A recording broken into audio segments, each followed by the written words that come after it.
Enfrentando resistências dentro do próprio partido União Brasil, o governador do Goiás, Ronaldo Caiado, lançou nesta sexta-feira sua pré-candidatura à presidência da República. A reportagem do Saulo Tiossi.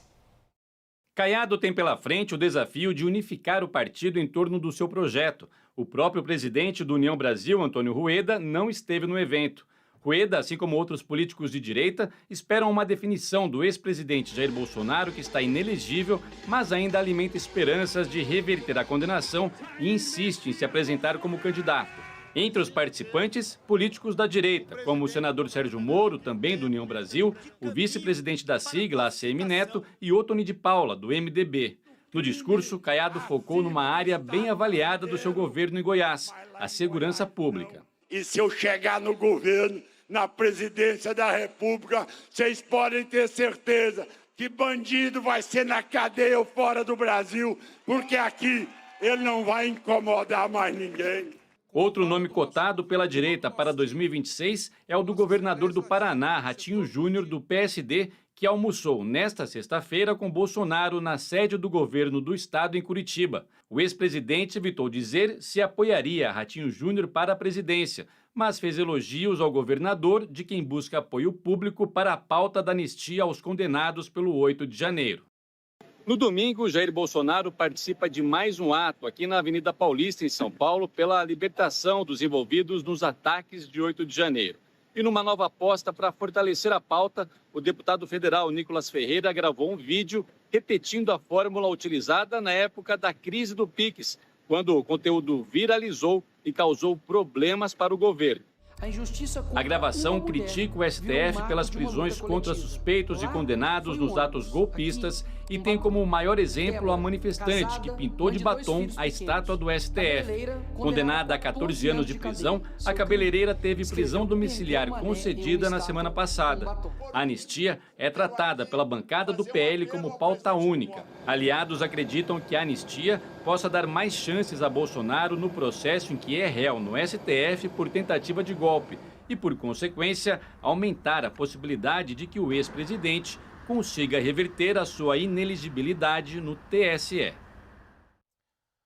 Graziela, o maior desafio para a direita não é unificar essas candidaturas. Hoje, por exemplo, o presidente do partido do Caiado não estava no lançamento da candidatura do Caiado. Dentro do bolsonarismo há uma divisão também, mas domingo aqui a gente vai ver alguns governadores, pelo menos vindo aqui, querendo ter o apoio do Bolsonaro, mas todos querendo também que ele abdique dessa candidatura, que todo mundo sabe também que não vai até o fim, porque o TSE não vai dar o registro.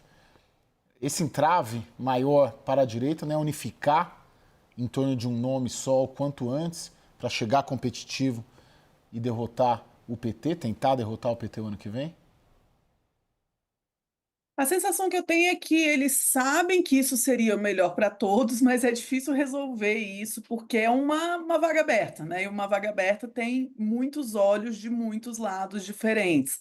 E aí esses atores começam a se movimentar, até toda essa antecedência do Caiado, eu acho que denota que essa competição vai ser bem complicada, né? E o tema que eu acho que fica por trás desse movimento da direita é que o Bolsonaro é aquele cabo eleitoral que todo mundo quer, mas na prática, para a maior parte desses atores, é muito melhor que Bolsonaro não seja candidato, porque abre a possibilidade real da eleição de um outro candidato da direita, visto a queda de popularidade do presidente Lula, que evidentemente ainda tem tempo de retomar essa popularidade e que também a popularidade não necessariamente ela vai repercutir numa não reeleição de Lula. Ora, as pessoas podem não gostar do Lula, mas gostar menos ainda dos outros.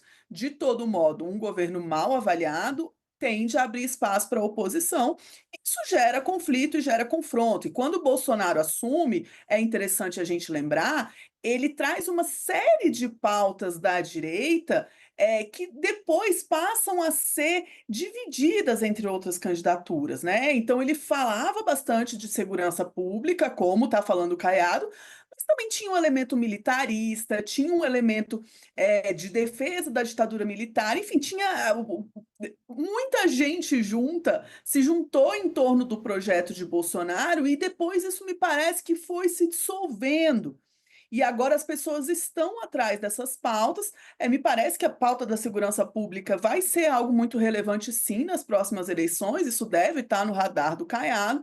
Mas essa distância que se coloca das eleições para um lançamento da candidatura não é muito tradicional, não. Não é algo que tende a render dividendos e fica claro a falta de apoio do partido como um todo, até porque a União Brasil tem uma dificuldade de agir coletivamente, desde a fusão dos dois partidos do PSL e do Democratas, tem uma dificuldade de atuar conjuntamente todos os setores regionais do partido. Então tem um imbróglio aí que a gente vai ter que resolver em 2026 e que a direita vai enfrentar. Não dá para dizer ainda que essa candidatura do Caiado é para valer, então, né, professora? Tem uma intenção da parte do Caiado, mas eu não sei se vai ter um apoio efetivo para ser uma candidatura viável. Eu acho que isso o tempo vai precisar dizer e os outros candidatos possíveis, né? O Tarcísio é uma candidatura que seria algo evidente e com toda a votação que ele teve, com o apoio que ele teve, não só na eleição dele, mas na eleição para a prefeitura depois. Eu acho que fica muito claro que está se esperando o movimento do Tarcísio, mesmo que ele esteja no Republicanos, esse setor da direita e centro-direita fica esperando esse movimento, e o Tarcísio também está esperando chegar mais perto para entender quais as reais possibilidades, porque se ele tem uma grande chance de reeleição em São Paulo, ele não vai deixar essa chance se ele não tiver uma chance real e possível da presidência. Então, é por isso que eu falo, tem uma distância muito grande hoje para a gente conseguir bater um martelo em qualquer uma dessas coisas. E eu acho que um ator que a gente tem que olhar é o Tarcísio, e duas instituições que a gente tem que ver são o PSD, né, como se vai ter um posicionamento claro do PSD e do próprio Republicanos. E aí, a partir daí que a gente vai entender como que a gente vai conseguir desenhar um cenário mais claro do que vai ser essa disputa no campo da direita nas eleições do ano que vem.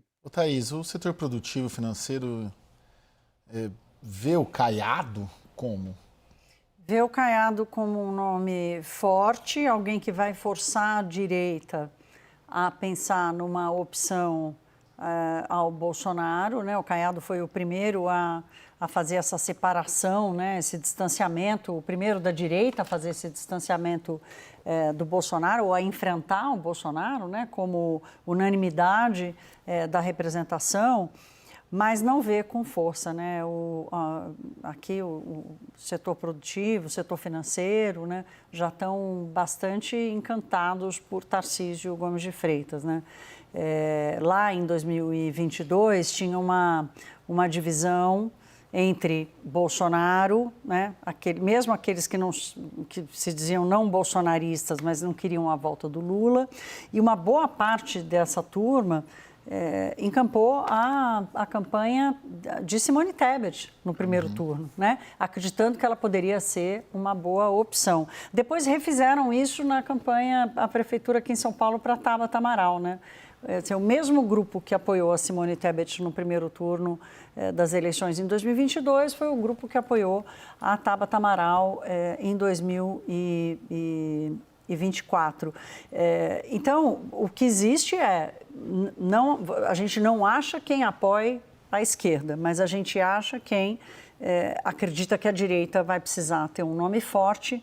Esse nome forte não é Caiado, está mais para Tarcísio do que qualquer outro nome. Graziela, isso que a Thaís coloca é interessante, porque se em 22 o motor da eleição, um dos motores da eleição foi o antibolsonarismo, vamos dizer assim, no ano que vem, estão dadas as condições para ser o antipetismo novamente, talvez como foi em 2018, também uma força motor importante?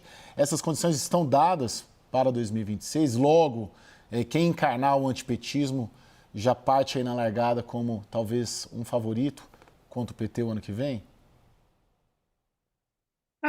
Me parece que as últimas eleições tiveram como motor o antibolsonarismo, mas também o antipetismo. Foram eleições super apertadas e pouca gente estava plenamente satisfeita com quem tinha votado, né? Tanto quem votou só para retirar o Bolsonaro e também quem votou porque não queria que Lula entrasse, mas que não estava totalmente comprometido com essa proposta do Bolsonaro.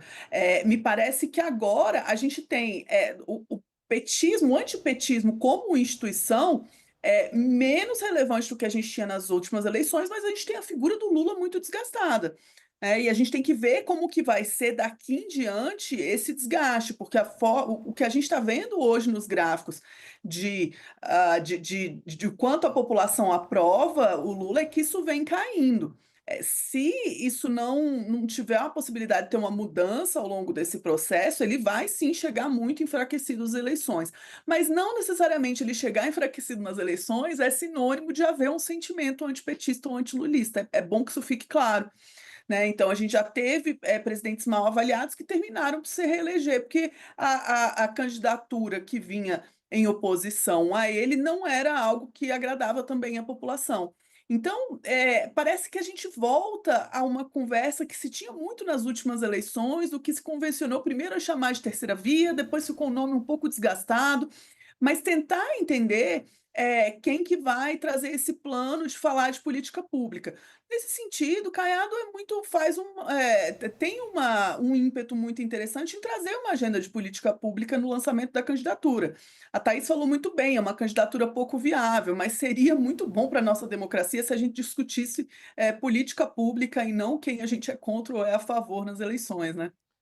Posso atropelar aqui, só falar uma coisa com a Graziela que eu queria ter perguntado e deixei passar. O que me chamou a atenção nessa última pesquisa da Quest foi a rejeição, tanto a Lula quanto a Bolsonaro.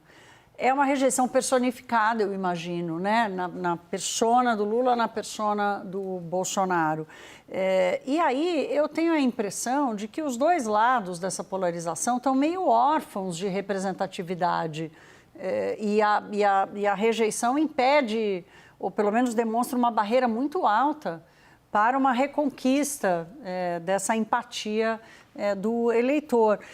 Como é que você acha que a política vai lidar, né, com essa turma que está órfã da representatividade e nenhum dos dois lados consegue apresentar um nome com força suficiente para assumir a paternidade do seu lado?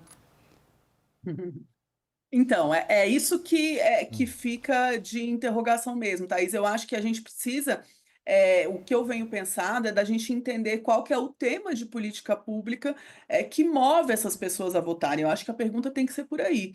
Então, o tema de política pública, a proposta do Caiado é que esse tema vai ser segurança pública. Não tem nenhuma dúvida que é uma questão hoje para o país, mas tem outras questões que podem ser colocadas e podem entrar na agenda. A gente esperar que uma personalidade em forma de carisma semelhante a Lula ou Bolsonaro vá surgir nesse meio tempo, eu acho muito pouco provável, né? Talvez até no mais tempo, pensando no médio prazo, é difícil. Foram duas figuras muito definidoras do ponto de vista de carisma da política nacional. Mas a gente tem sim um eleitorado que não se identifica completamente com nenhuma dessas duas linhas. E me parece que sente falta de uma discussão mais positiva em relação a temas de políticas públicas e do que impacta diretamente a vida deles, seja economia, seja segurança pública, seja política social, mas que entenda que é possível confiar no governo para resolver algumas questões de política pública que estão colocadas na vida, no dia a dia das pessoas. Né? E eu acho que falta um pouco a política retomar isso da boa vida, né? De buscar aquelas políticas públicas que vão fazer com que a população se sinta representada, porque sinta que sua vida melhorou com essa determinada administração, seja porque a economia melhorou, porque a prestação de serviço melhorou, mas porque de alguma forma isso atingiu a vida delas. E isso vai muito além de discussões sobre anistia ou sobre, que claro, são fundamentais, precisam ser empreendidos no âmbito do Congresso, mas que eleitoralmente me parece que tem faltado, que eleitoralmente a gente tem criado muitas rixas que terminam por diminuir esse âmbito da discussão da política como o todo dia, o cotidiano das pessoas. Seria bom se isso fosse contemplado na campanha e as pessoas sentissem mais identificação com a política. Isso ia contribuir também para uma democracia mais representativa. Exatamente. E só para finalizar, acho que uma grande aposta aí da direita para o ano que vem é uma frente ampla da direita contra o Lula no segundo turno, né? Porque eles estão vendo uma dificuldade muito grande do Bolsonaro tirar essa candidatura, é o instrumento que ele tem e tem força política para isso, e pulular ali várias candidaturas em diversos partidos, falam da Tereza Cristina no PP, Ratinho Júnior no PSD, Ronaldo Caiado no União Brasil, e aí no segundo turno, quem for, todos se apoiariam.